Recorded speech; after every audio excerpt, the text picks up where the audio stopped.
Hi, I'm Scott MacLeod, and I'm going to talk about society and information technology, particularly the information technology revolution and its history and geography.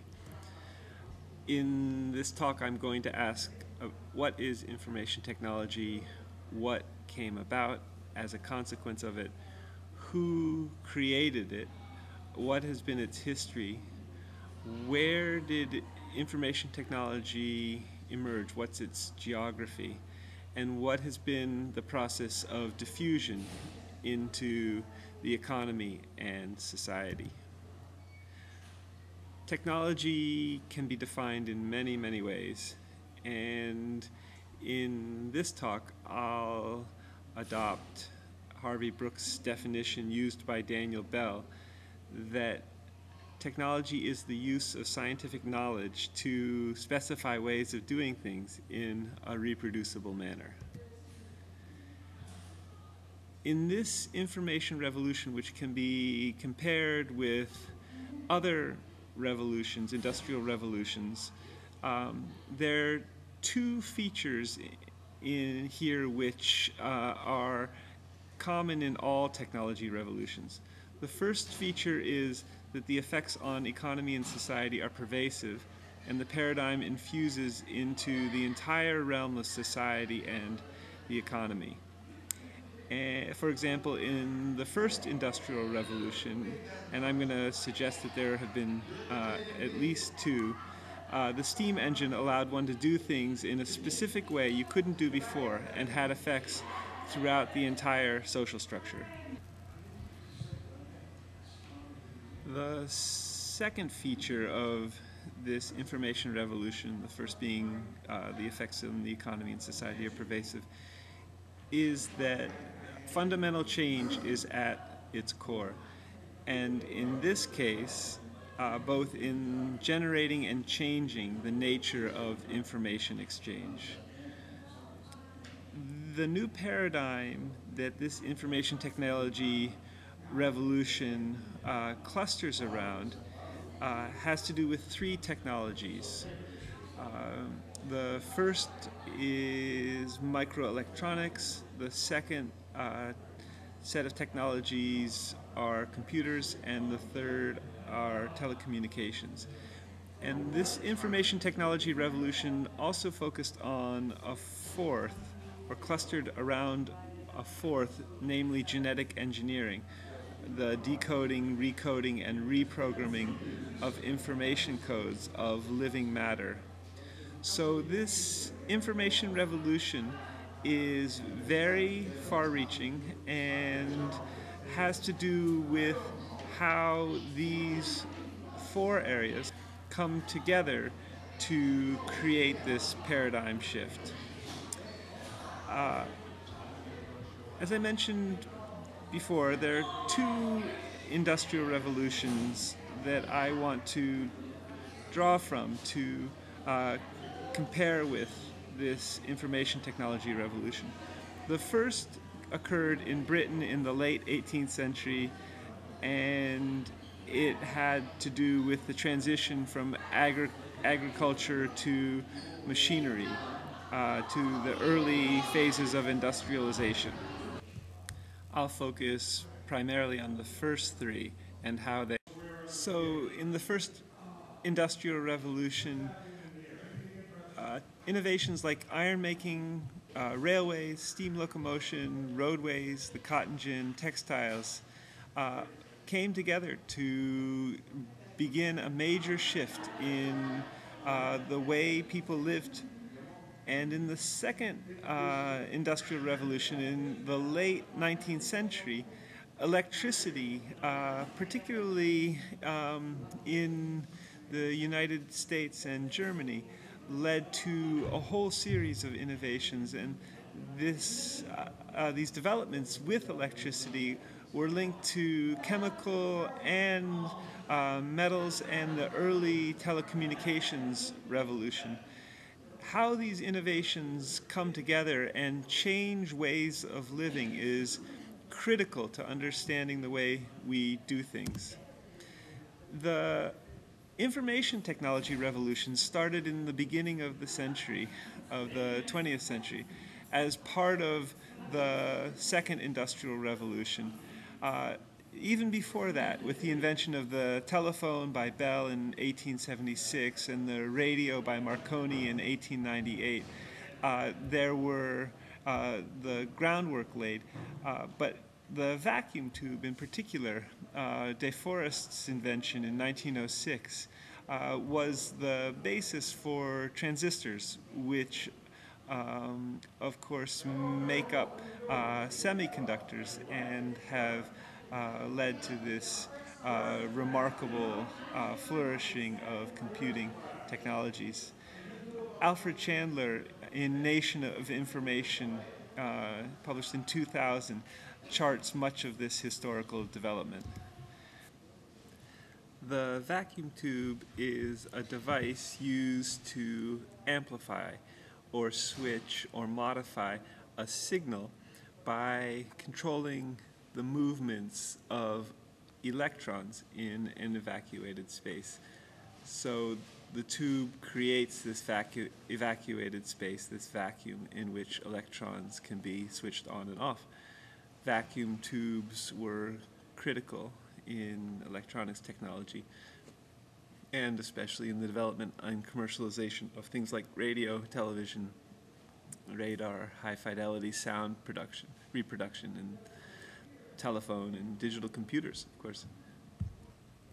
So the vacuum tube led to the transistor, which was then increasingly put into semiconductors and thus created eventually the microprocessor.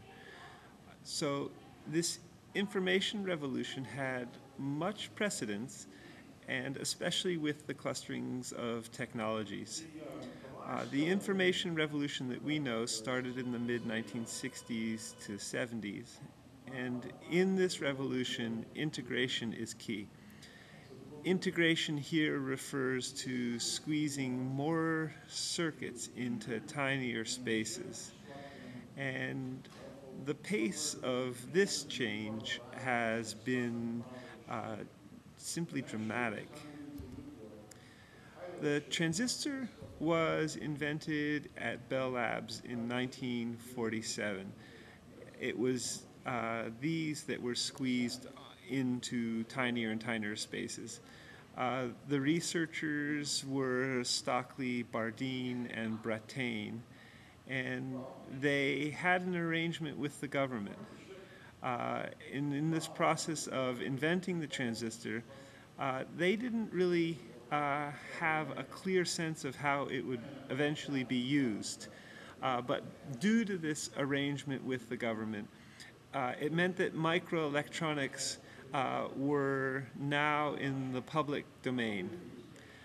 Transistors were much smaller than vacuum tubes, and the first integrated circuits contained only a few transistors.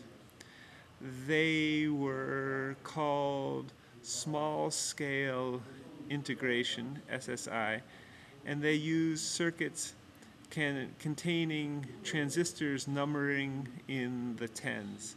So the first integrated circuits were the basis for the semiconductor.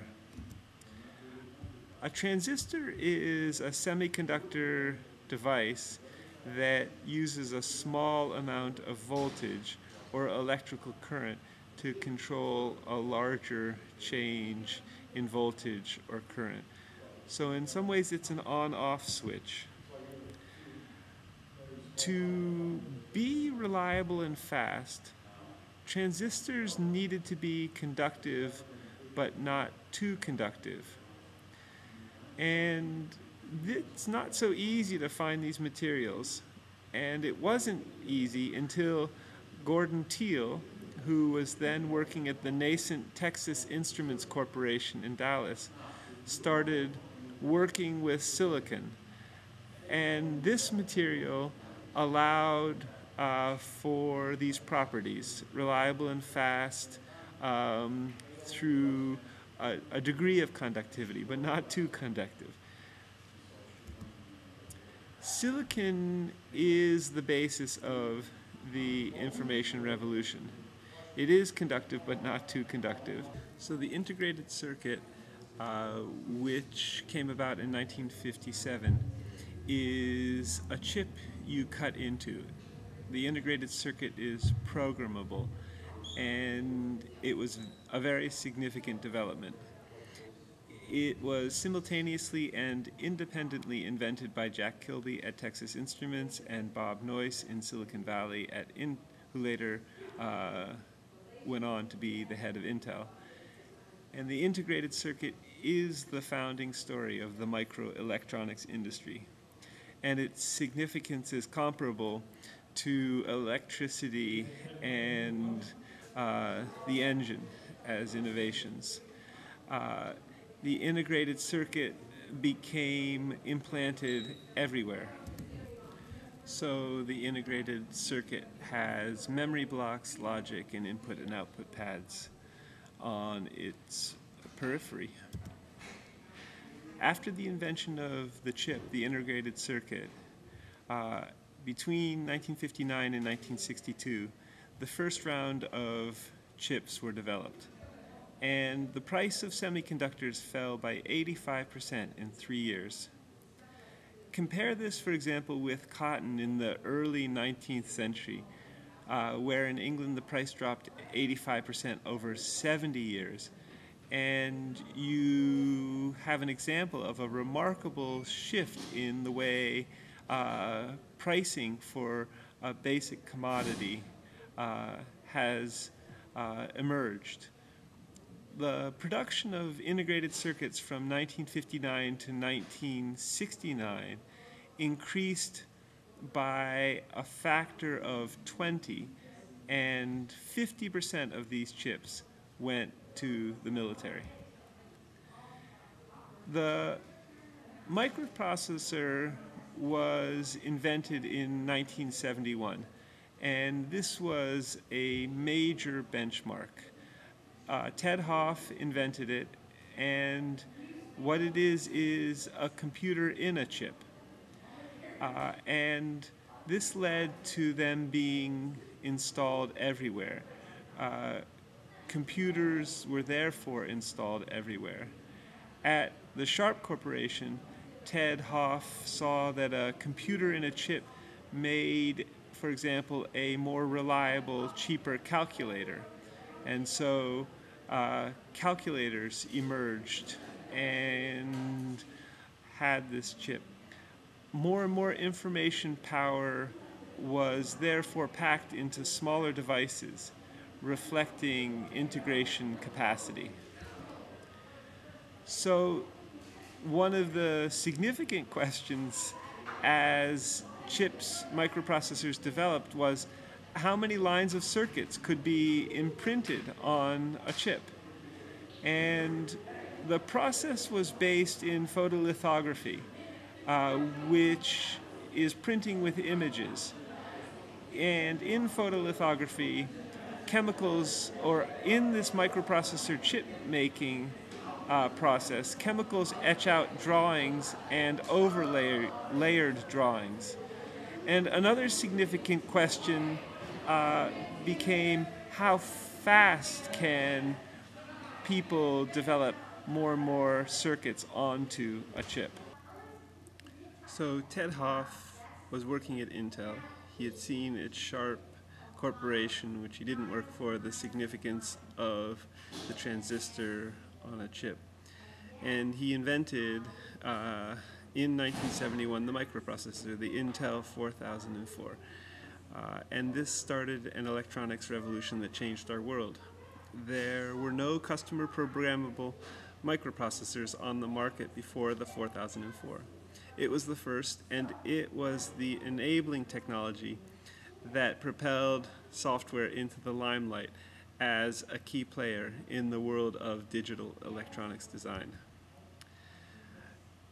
The change that occurred during the development of the microprocessor in terms of integrated circuits on a chip is remarkable. In 1971, a circuit was 6.5 microns large. In 1995, a circuit was 0.35 microns, and in 2000, it was 0.18 microns. So circuits kept getting smaller and smaller and smaller, and that allowed for more and more of them to be etched into a chip using photolithography techniques. Memory capacity similarly grew enormously. It's measured in bits. A megabit is 1,000,000 bits. And in 1971, a chip could process 1,024 bits. In 2000, a chip could process 1,024 megabits times 1,000,000. Again, a dramatic change. Gordon Moore's law suggests that the capacity of chips will double every 18 months and the price will drop by 50% in the same period. Or it suggests that the complexity of an integrated circuit with respect to minimum component cost doubles every 24 months. And this dictum has generally proven true since the early 1970s. Until very recently. Now microprocessor speed is increasing, but new exotic materials are used, so this law may have less relevance. So the microprocessor is the basis for this technological revolution in the microelectronics sphere. Computing, the second significant area where numerous convergences came together to contribute to this information technology revolution. The computer came from an attempt to build fast mechanical calculations, and Charles Babbage in the mid-19th century designed the very first computer. In the Second World War, the British Colossus was a significant development in the development of computers. It was an early electronic digital computer, and it was used by British codebreakers to read encrypted German messages during World War II. And when British labs cooperated, which was not always by any means, innovations occurred. And in fact, the British Colossus determined the program at MIT, the Massachusetts Institute for Technology. It led to MIT's first computing technology that became operational. ENIAC was also a significant computing development in 1947. The electronic numerical integrator and computer is what ENIAC stands for. Mauchly and Eckhart developed this at the University of Pennsylvania, and it had 19,000 vacuum tubes, 18 feet tall. The ENIAC was 18 feet tall, and it occupied 1,800 square feet. It was enormous, about the size of a basketball court. And it was initially used for artillery calculations. The first, when ENIAC was started, apparently or reportedly lights flickered in the Philadelphia area. The ENIAC drew so much electricity. The first operational computer was UNIVAC 1, and the Remington Corporation made it in 1951. And it was used for the U.S. Census. All of these first computers were transformed by transistors, which increased speed and diminished size. In 1964, the IBM 360 was made, and in a way, it represents the creation of a hierarchy in computing. There were supercomputers, which early ones were used for war and for weather. There were minis. Digital Equipment Corporation made that, and these were used for bulk data processing like the census. There were mainframes, which were backups of minis, and the IBM 360 is one example of that. And there were terminals, which were dumb access, or provided dumb access to the mini. So that was the world of computers for a long time. And this changed with the development of the microprocessor in 1971. And soon after that, the personal computer was developed.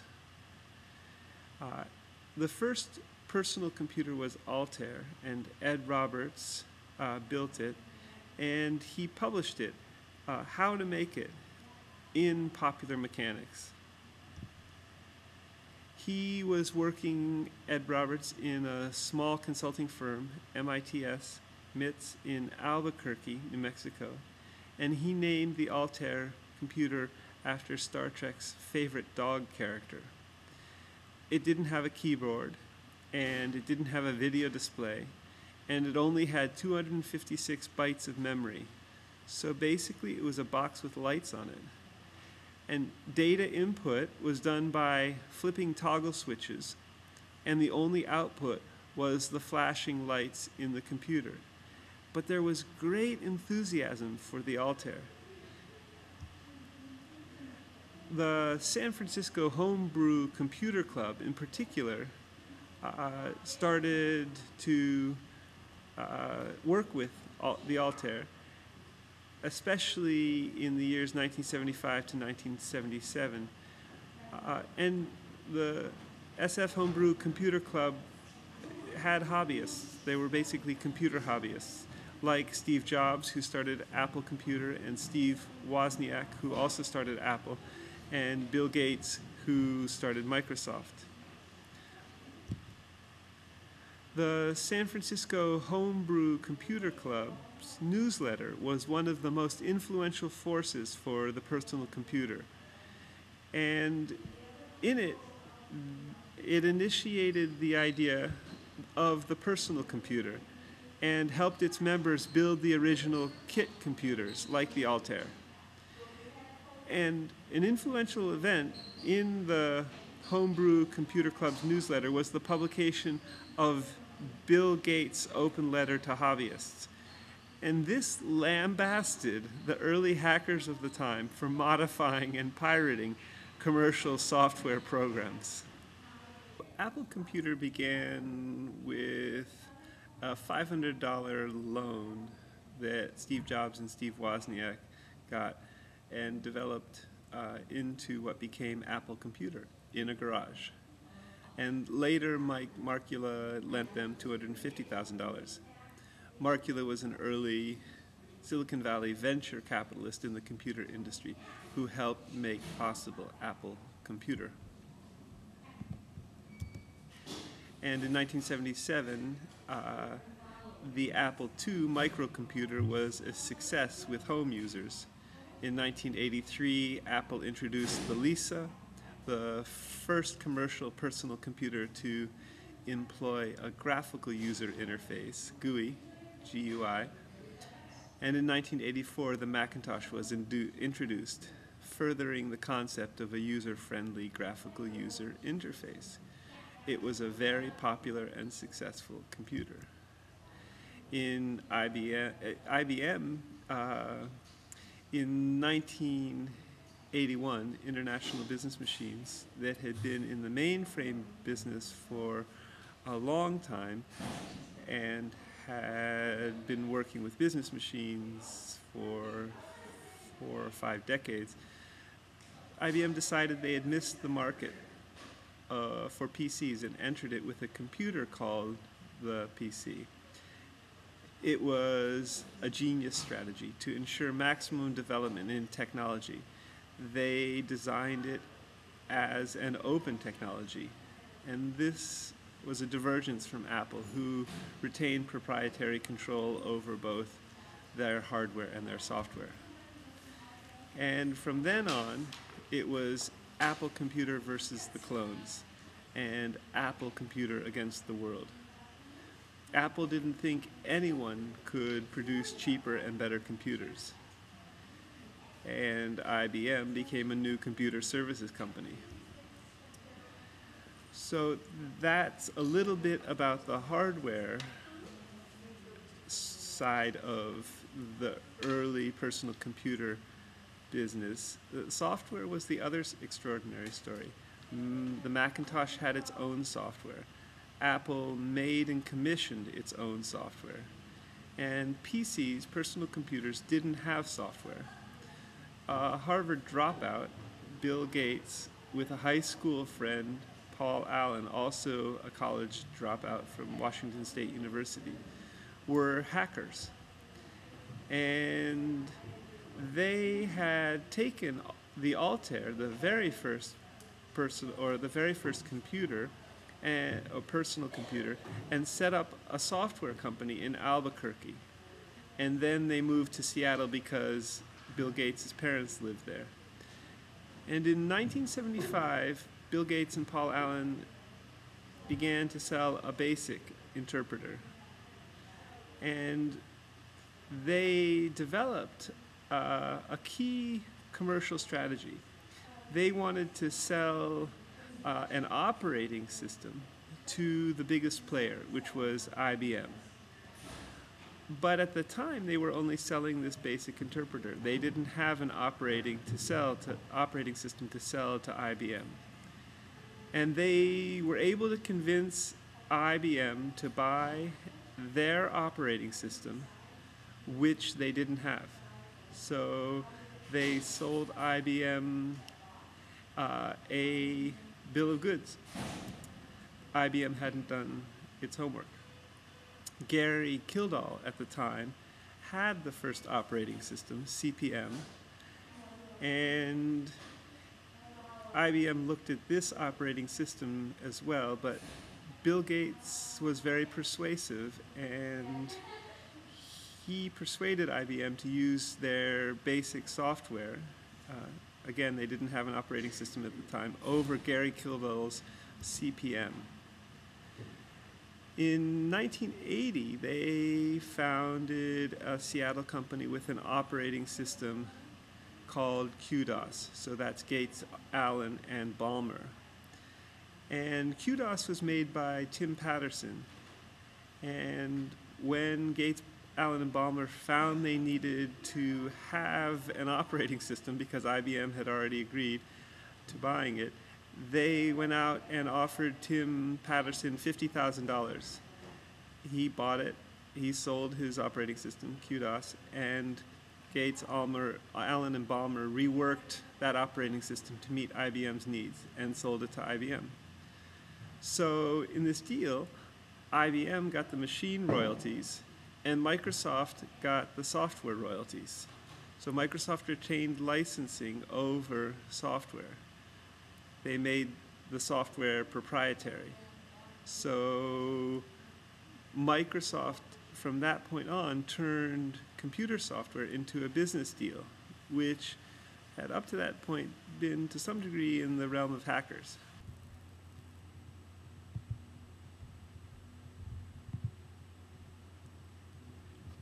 Telecommunications is the third major technological revolution in the equation, and it began in the late 1960s.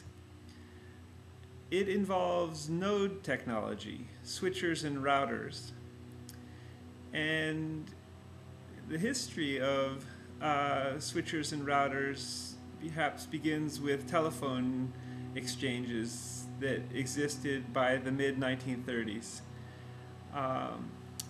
Electronic switching stations, ESS, were developed in 1969 by Bell Labs, and by the mid-1970s, digital switchers were used. People were no longer used as switchers. At the same time, in terms of transmission technologies, part of this telecommunication aspect to this revolution, researchers were asking how to transmit data, and particularly through what materials. And they started to develop new materials, new cables, and particularly these were coaxial and digital, and later fiber optic came along. In 1956, the first transatlantic cable was laid under the ocean. There were 36 circuits or telephone channels. The cable was held under by compressed air buoys. The 36 circuits telephone channels were later increased to 48. And in 1985, so 29 years later, there were 85,000 circuits in the same size cable. So here too, like the semiconductor and the microprocessor, there's a tremendously rapid change and increasing integration of and miniaturization. The third aspect of telecommunications advances has to do with satellite communications. This also increased very, very rapidly. In 1998, in contrast to 1978, data transmission capacity was 50,000 times larger. So the speed of the telecommunications revolution and this technological revolution is immense, especially compared with the two previous industrial revolutions. Cell phone technology started a long time ago. 1921, the Detroit Police Department had radio, for example. And however, only when chips could be incorporated into cell phones did cell phone use explode. So in 1997, 350 million cell phones were sold. And in 2000, 500 million cell phones were sold. And in 2006, over 1 billion cell phones were sold. Of all the developed countries, US is backward, in a sense, with its excessive deregulatory environment, its incompatibility of standards, especially compared with Japan and Europe. So these three areas, microelectronics, computers, and telecommunications, represented by the internet, which is a global system of networks, converge. And this convergence is what's so remarkable about this system. The entire world is made up of these three areas, is a modular system.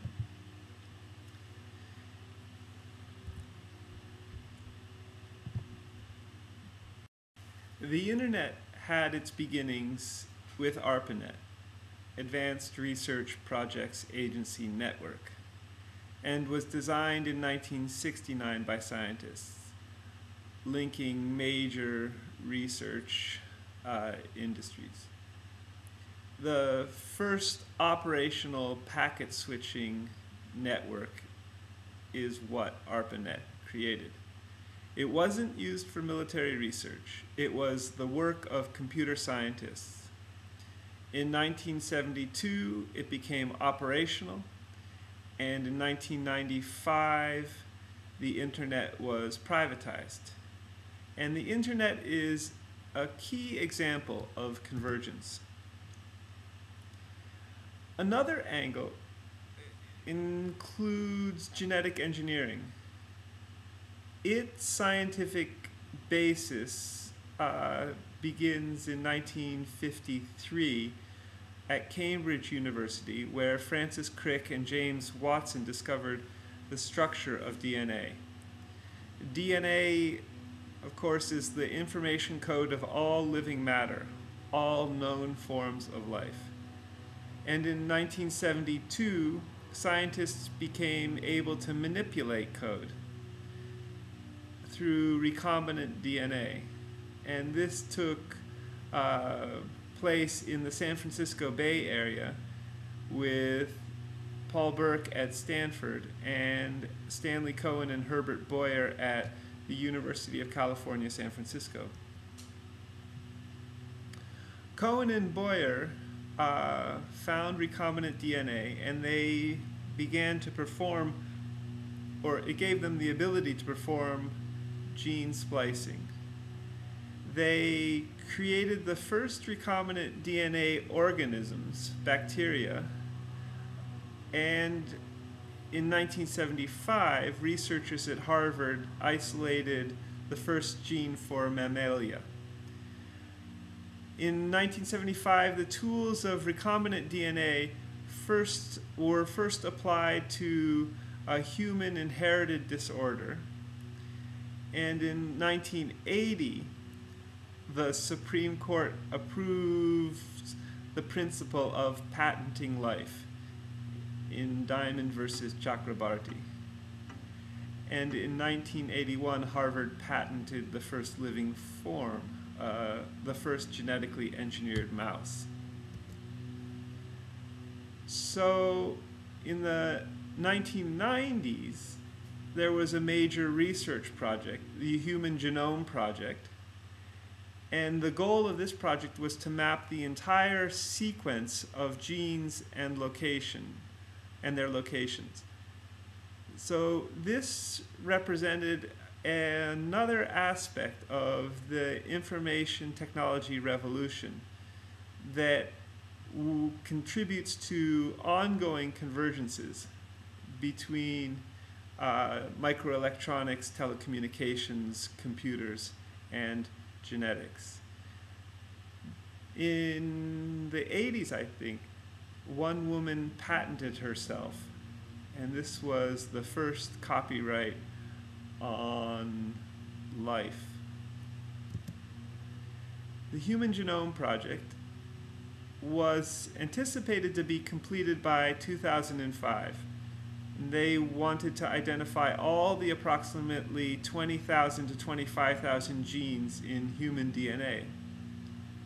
They wanted to determine the sequences of the 3 billion chemical base pairs that make up human DNA. And there were two versions. There was a private company version, Celera Genomics, started by Dr. Craig Ventnor, and there was a government approach through the Department of Energy's Human Genome Program research, directed by Dr. R.A. Patrinos. Both projects ended by 2003, 2 years earlier than anticipated. Why so fast? Because convergence between computing power and genetic engineering made possible the speeding up of this research program. They were able to go 50% faster than anticipated. Now researchers are manipulating plants, animals, organisms. For example, in 1997, Dolly the sheep was cloned in Scotland. It was spectacular, but not a big deal in terms of the science. Stem cells are a much more difficult question. How to use stem cells, which are cells that produce other cells, is the major question. In 1999, stem cells were cloned. Science fiction is off the mark. Cloning humans won't happen for ethical and legal considerations, and what for? There's no use. It's a very expensive process. And the notion of clones surviving to sustainably reproduce is ridiculous, because everyone involves in his or her environment. Also, there's no need to clone whole persons. The re-engineering of medicine. Reprogramming of stem cells is now possible. We have the ability to regenerate new blood vessels, to repair damaged blood vessels like the heart, liver, the kidney. It's already possible to use genetic material in the body. And it is legal, for example, to clone muscle. The Olympics doesn't allow it, though.